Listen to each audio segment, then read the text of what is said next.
Can you explain the rationale for the phase II NeoSphere trial? The main goal of this study was that of ranking therapies and see whether additional pertuzumab to the conventional treatment could improve the results. Initially in terms of response measured at surgery, which is defined as pathological complete response because is described by the pathologist on the surgical specimen. And can you explain the trial design? The trial design was dedicated to this objective of ranking therapies, but at the same time we wanted to avoid the risk of negating a therapeutic opportunity to all women participating in the trial. And that is the reason why the same chemotherapy was at the end given to all patients, and that is the reason why all patients after surgery received the standard treatment of adjuvant trastuzumab for 1 year. And what kind of patients were included in this trial? In this trial, we included patients with early breast cancer, and they were with tumors that can be defined as relatively large. Around 40% of them could be, strictly speaking, defined as locally advanced breast cancer, including a 6%, 7% who were with an inflammatory breast cancer, which is the worst form of advanced breast cancer.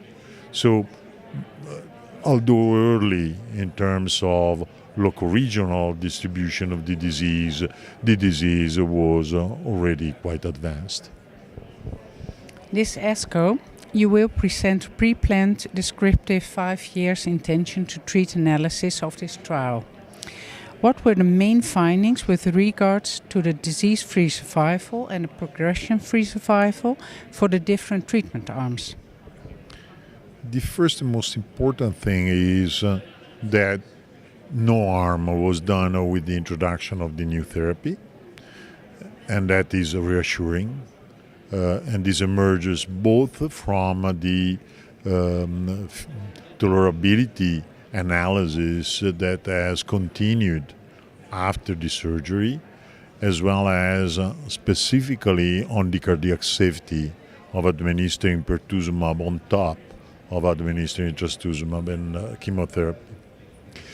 The second observation is that the addition of pertuzumab to the conventional trastuzumab and docetaxel had translated in a somewhat better outcome later on, as if there were a carryover beneficial effect on the women who had achieved and received the pertuzumab before surgery.